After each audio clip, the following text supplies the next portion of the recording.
وہ بچی تو نہ تھی جو اب تک نوشیروان کی بگڑی حالت کو سمجھ نہ پاتی۔ اس کے ساتھ کوئی نفسیاتی مسئلہ تھا کیا؟ یہ وہ نہیں جانتی تھی، مگر اس کی ماں بہت اچھے سے جانتی تھی، اس لیے وہ سراپا سوال ان کے سامنے کھڑی تھی۔ دیکھو بیٹے، بس معمولی سا اسے سائیکولوجیکل ایشو ہے، اس کی سیٹنگز چل رہی ہیں، وہ ٹھیک ہو جائے گا۔ اس کے سوال پر پہلے تو نادرا نے نگاہیں چرائیں، پھر اس کے کندھے پر ہاتھ رکھ کر تسلی آمیز لہجے میں بولی، معمولی سا۔ ان کی بات پر وہ افسوس سے انہیں دیکھ کر فقط اتنا ہی کہہ سکی، کسی کی بیٹی کی زندگی برباد کر کے وہ اپنے بیٹے کے مسئلے کو معمولی سا کہہ رہی تھی۔ میں اسے سمجھاتی ہوں، بس کبھی کبھی ایسا ہو جاتا ہے، مگر تم محبت سے اس سے پیش آؤ گی تو وہ ٹھیک ہو جائے گا۔ وہ اس کا ہاتھ تھامتے تسلی دینے لگی، جو ان کے ہاتھ کو جھٹک کر دکھ اور تعصب سے انہیں دیکھ رہی تھی۔ وہ جانور نہیں ہے جو میرے پچکارنے سے میرا وفادار بن جائے گا، جیتا جاگتا انسان ہے، اور میں بھی جیتی جاگتی انسان ہوں جسے آپ نے دھوکہ دیا ہے۔ اتنا ہی معمولی ایشو تھا تو رشتہ کرتے وقت آپ نے کیوں چھپایا؟ آپ کے دل میں چور تھا۔ مجھے کہیں نہیں جانا، مجھے واپس جانا ہے اپنے گھر۔ وہ سر نفی میں ہلاتی غصے سے بولی، وہ تم جانتی ہو چند لمحوں کی بیاہی دلہن ہو، یوں گھر آ جائے تو لوگ کیا باتیں بناتے ہیں۔ میں کہہ رہی ہوں نا، میں سمجھاتی ہوں نوشیروان کو، ہم سب تمہارے ساتھ ہیں، تمہیں کبھی کوئی آنچ نہیں آنے دیں گے۔ تم یقین کرو، اپنے بیٹے کو بچانے کے لیے وہ کس طرح کسی کی بیٹی کی زندگی برباد کر رہی تھی۔ وہ تو ان کی پہلی بات میں ہی اٹک کر رہ گئی تھی، آگے تو کچھ سوچ کر ہی نہیں پائی تھی۔ ماں باپ کی امیدیں، دعائیں، خوشیاں، روتے پریشان چہرے، بہنیں، کیا کچھ نہیں یاد آیا تھا اسے؟ اس کا دل کیا اس لمحے کہیں بھاگ جائے۔ وہ کیسے خود کو ایسے نفسیاتی انسان کے قریب لے کر جائے گی؟ اس کے چہرے پر پھیلنے والے تفکر دیکھ کر نادرا کسی قدر ریلیکس ہوئی۔ میں مانتی ہوں ہم سے غلطی ہوئی، ہمیں سب رشتے کے وقت کلیئر کر دینا چاہیے تھا، مگر تم پڑھی لکھی ہو، سمجھ سکتی ہو کہ اس دور میں معمولی سے نفسیاتی مسئلے ٹھیک ہو سکتے ہیں۔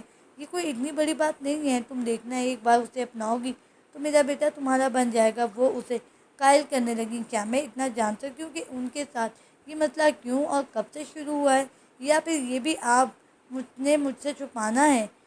وہ استہزائیہ انداز میں طنز کرتے ہوئے بولی، میرے بیٹے کا پہلے بھی ایک نکاح ہو چکا ہے اور وہ لڑکی اس کی پسند تھی، مگر وہ کلی کلی منڈلانے والی بھنورا صرف تھی، بس میرے بیٹے کو دھوکہ دے گئی۔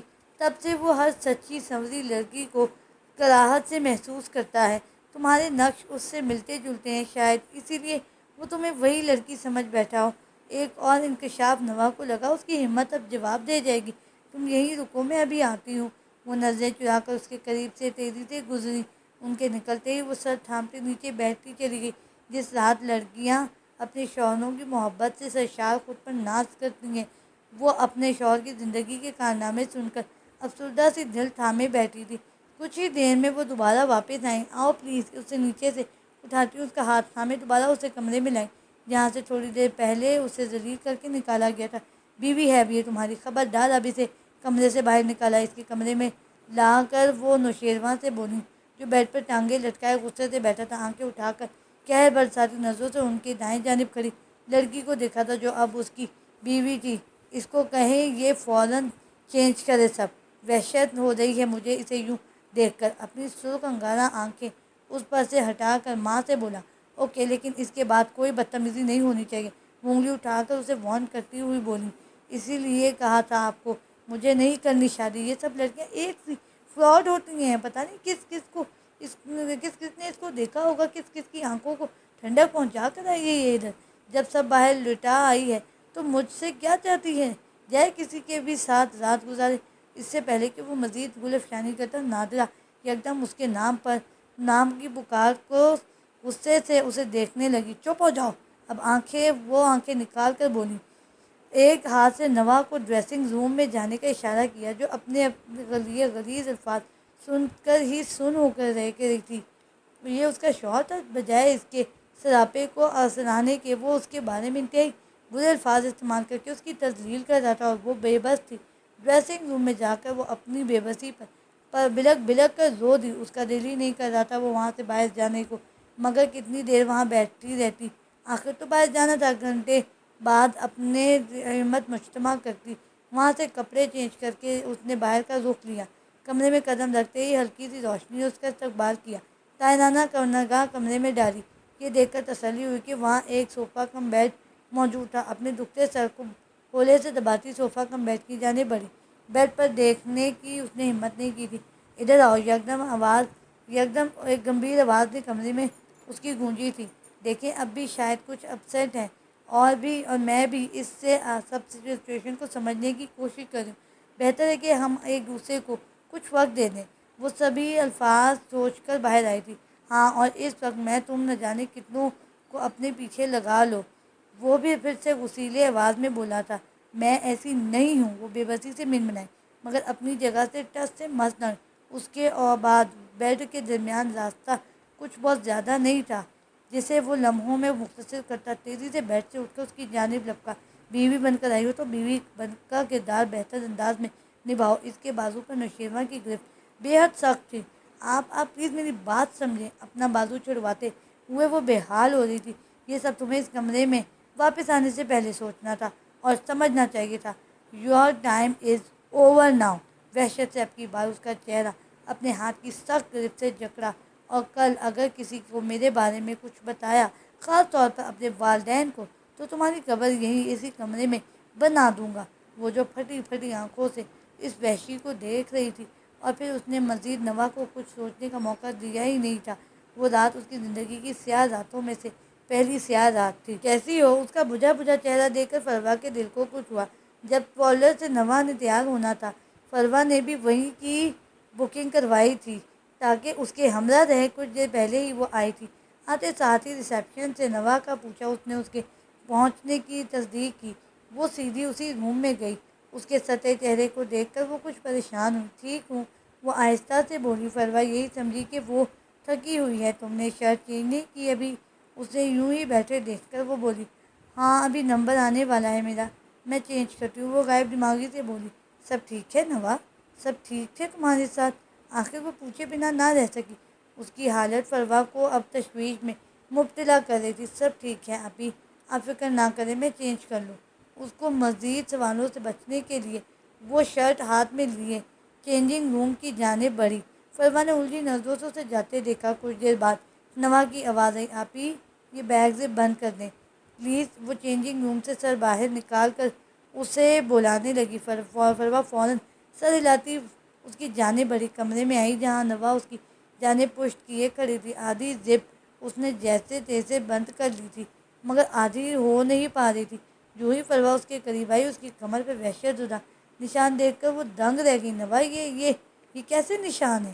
اس کے سوال پر نوا کو رات کی اس شخص کی صفاقی یاد آئی جو نہ جانے کس کس کے بدلے اس کے وجود سے نکالتا رہا۔ وہ جو کل شرٹ پہنی تھی نا، اس کا کام بہت رف تھا، تو بس وہ چبھا۔ اس نے حتی الامکان بات بنانے کی کوشش کی تھی۔ جھوٹ مت بولو نوا۔ یکدم اس کا رخ اپنی جانب کیا جو سر جھکائے کسی مجرم کی طرح کھڑی تھی۔ آپی، بس مجھ سے غلطی ہوئی، میں تھوڑا روڈ ہو گئی تھی ان کے ساتھ، تو بس ایسے ہی انہیں غصہ آ گیا۔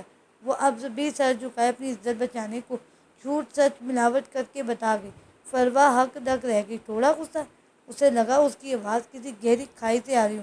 اسے نہیں یاد پڑتا کبھی ہنزل نے اپنا غصہ اس کے وجود سے نکالا ہو، کبھی اس نے غصے سے اس کا بازو تک سختی سے نہیں پکڑا تھا، اور یہاں تو وحشت کی ایک داستان رقم تھی۔ پلیز آپی، کسی کو مت بتائیے گا۔ وہ یکدم پریشانی سے اس کے ہاتھ تھام کر بولی۔ فروا کا دل گویا کہ کسی نے مٹھی میں زور سے جکڑا۔ اس کی پیاری بہن ایک ہی رات میں اتنی بڑی ہو گئی کہ اپنی تکلیفیں ان سے چھپانے لگی۔ یکدم آگے بڑھ کر اسے خود میں سمو لیا۔ الفاظ ہی نہیں تھے کیا کہتی ہوں، فقط دعا تھی جو وہ اس کے لیے کر سکتی تھی۔ نوا نے بمشکل اپنے آنسو باہر آنے سے روکے۔ ساری رات وہ اتنا رو چکی تھی کہ اب اور ہمت نہیں تھی۔ آپ کو آج کی ایپیسوڈ کیسی لگی کامنٹ کر کے بتائیں، اور چینل کو سبسکرائب کریں، اور کون سا ناول آپ سننا چاہتے ہیں آپ وہ بھی کمنٹ کر سکتے ہیں۔ انشاءاللہ اگلا ناول آپ کے لیے ہوگا۔